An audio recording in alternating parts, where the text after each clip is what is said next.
Welcome back, guys. Automotive Inc. here. So, got an update on the 7.3 Godzilla, the General. Before we get started, I want to say Happy Memorial Day to all the soldiers, families out there, the soldiers. I want to say God bless America, and just want to give a special thanks. We only give these guys that and gals that gave their all to this country and served. They get one day.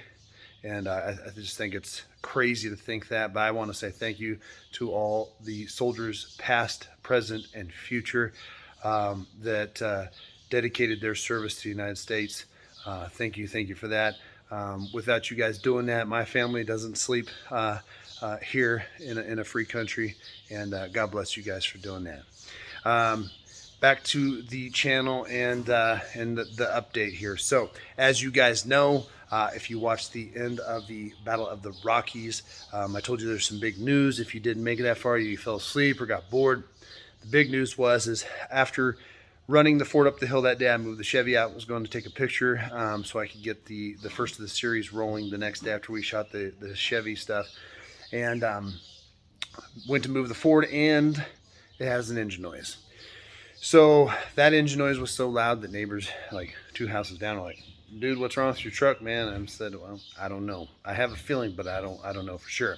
Now, this engine noise wasn't typically of, say, a rod knock. That usually sounds to me, the best way I can describe a thrown rod is like a horse galloping, like a sound, real hollow, thunking sound in the engine. Now, this one, on the other hand, this one was right here. The sound was dedicated right here underneath the valve cover, and it sounded just like this, kind of slapping it. It almost sounded like something dragging against it too, but that's where it was. And it was very loud and very distinct. Now, of all the times I'm shooting, my phone was in the house charging, didn't even think about it. I shut the engine off because I was like, oh my gosh, what the hell? And so shut it off and came back, turned it off, and the engine noise was almost gone. So I don't know if whatever action was going on underneath here, it had since fallen off and was now no longer rubbing up against it or whatever, but it was loud. A couple videos on the internet, one showed the same noise, and the guy said after about 1,000 miles of that noise, the engine blew. But Ford had told him, well, we can't really diagnose anything right now, and so they kind of just let it roll. Another noise, which was way more faint, all the information I found out about it is a TSB that is on the 10-speed transmission about the torque converter bolts tapping the bell housing. But that noise was so faint, I don't think that was it, especially because the noise was right here. It wasn't underneath the engine towards the transmission. I did print that out, though, and take it to Ford just so that way they could take a look at it. Now to go on a slight rant. So when I was growing up, my dad taught me a lot of like old school mechanic tricks and whatnot.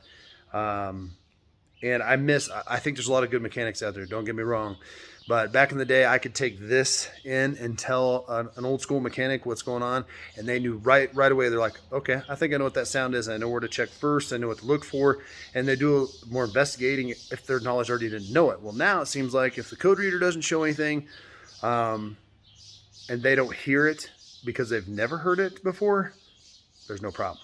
So after a week of sitting at Ford, even with the service bulletin they weren't even interested in looking at, they basically came back and said, well, we have no codes and our techs don't hear anything out of whack. So just monitor it and see what happens. Well, I don't know about you guys, but if you've ever experienced an engine collapse while you're towing or while you're driving, it's very unnerving. And it's only happened a few times. Again, when I threw that rod when I was a kid, the car just kind of petered out.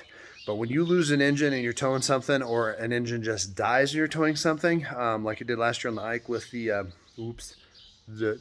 let's just call it Eisenhower, with the that work rental that we had with the 6.4 Hemi, and it died. I mean, it is done.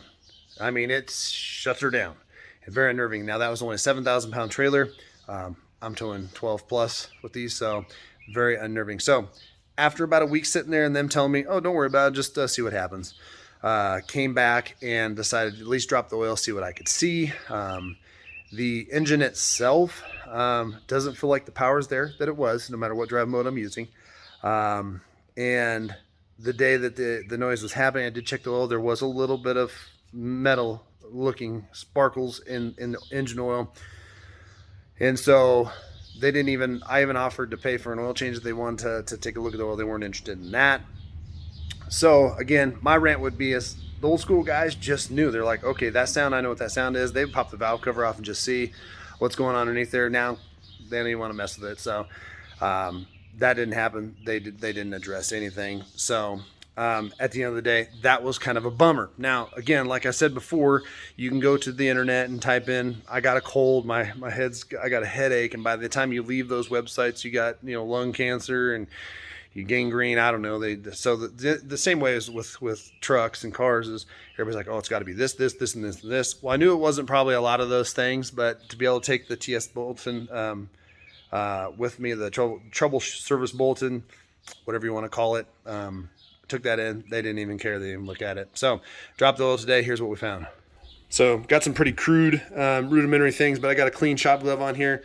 You can see it here, but it may not show up on camera. It's hard to focus. So I just took a sample of it. As soon as I pulled the plug, I did it. Now the engine oil feels grainy. Okay. So typically it shouldn't feel grainy, but you probably can't see it. Trying to turn it here, get underneath some light. You can see a lot of sparkles in there, especially on my index finger here. You see all the sparkly material? It's all over the place. Now, when you're looking at this in real time, it's really prevalent because, my wife's not a mechanic and even she can see it. Then what I did was I just took my telescoping magnet and I just ran it through the cup several times. And it probably won't focus on it, but every time I've dipped it in there, massive shreds of metal on there. So you can see one right there on the edge closest towards us. So it's having a hard time focusing because again, we're not talking about, this thing doesn't have to be the size of a 2x4 to frag an engine, but you can see right there, that chunk, and there are a lot of those just in this one cup. And you're going to say, well, what was this cup contaminated with? Well, it wasn't. It was one of my clear teacups from that I drink my tea out of. So there would be no metal in there, and you can't even see it, but I mean it's very, very sparkly in there. So very disappointing to find that out. Again, I put a piece of screen in the catch hole, but again, that's some pretty large screen. It wasn't necessarily going to catch anything. If there was a large chunk in there, again, if it's a huge piece of metal, I don't anticipate that even getting back down into it's going to stay underneath the valve cover if that's where the issue is. I don't think it's going to make it back down, but possibly it could, so it might end up in the oil filter itself. So then we came over here and cut open the oil filter. You can kind of see in there some more chunks of metal. And then from here, you can see, you probably can't see, but I can see on these fins right here, some more sparkles. And then on this piece, you can kind of see, this is the, I think the back valve drain rubber piece out of the filter. More sparkles here. And then again, some bigger chunks on this piece that you can see there. And again, I cut this open with a grinder, so most of the stuff is going to be, you can tell the new stuff versus the old stuff. This was protected the whole time, so there's no reason why me cutting it open would have got those little particles on here. So all the stuff you're seeing here is just from me cutting it open. I cut it open right here, but again, all this stuff was inside and protected from that. So again, after seeing that, I know that there's something amiss inside of here, and there's no sense in me sending it off to the oil testing places because it's irrelevant at this point. And the way I gave this engine a chance, obviously I've touted it, and I still think it's a good engine. And I think that this is a problem that's going to work itself out over time. I mean, having a 2% chance of getting it, that is kind of my luck, it seems like. But at the end of the day, I don't see this pickup staying with me much longer, knowing that there's a potential issue, because I don't feel confident in putting myself, my family, out on the side of the road on the way to a trip. It doesn't make a lot of sense to put that out there and have this thing die and have to get towed in with the trailer and the truck being attached to each other. Also, just the issues where we're planning on traveling and doing more filming for the channel. I don't find it advantageous to put other people at risk if something was to happen to this, i.e. blocking the road or something like that. So if Ford's not interested in correcting it or even delving deeper into it by dropping the oil and doing their own analysis, then I think it's fair to say that we are on our way to the infamous engine issue with the 7.3 Godzilla. And I do enjoy this truck. If you watch those the videos that we just did, both trucks did really well. And the 6.8 is brand new, and I think it's a really good engine, but it is brand new. So we're on year 3 roughly of this engine, so Ford should be getting taped through the quality control issues that are out there. So that shouldn't be a big deal, but the 6.8 is brand new, so all of them are going to have their issues. I don't think any manufacturer's making a pile of junk to sell you. I don't think that they gain by that. But I wish they would focus a little bit more on quality versus going woke. You know, that it's just troubling to me, and I'm super bummed out. This truck is a fairly reasonably priced truck at around $65,000. The Chevy I think I got for $56,000, so the Chevy's obviously a better value. But that's still way too much money for me to have sitting at the thing. Now, I have 2 trucks, so it was okay for them to sit there. I was willing to give them, and I was hoping that they would dig as deep as they possibly could to find the potential issue, or be able to say, hey, we're going to at least look into it, but they just didn't. So they're willing to basically put, you know, me and my family out there and wait till this thing goes, if that's what it does, and or maybe it just gradually loses power and then dies. I don't know, but the power is less than what it was. The oil pressure is up on the little cheapo gauge they give us in there. And like I've said before, usually when a gauge changes from normal, where you normally see it, to where you think you have an issue, it might be the engine trying to overcompensate with oil pressure somewhere because something's not working right and needs extra lubrication. So huge bummer there, guys. Again, as you know, if you're between the fence and stuff like this, I haven't heard of anything crazy going on with the Chevy gas other than the potential of oil burning in the engine. But that is not across the board. Not everybody's having that issue, but they just say it's potential. You know, so I would say at this point that if you're between the two, you're going to have a risk with either one of them. But one of them's just burning oil, allegedly, which mine is not, and several of the watchers are not. And here the Ford is you might fall into the 2%.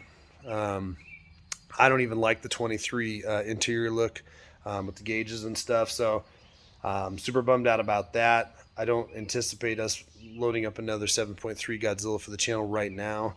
We'll see how all of this plays out. But if you guys have loved the content with the channel, I appreciate you being here. I am sorry that we have to report that this is probably what's going on. And we'll see how much longer we have the truck. And we'll go from there. Did wrap up the oil change. If you're interested in knowing how to do the oil change, I'll put a link in the bottom of this where we did an oil change a while back. This one I didn't focus on that.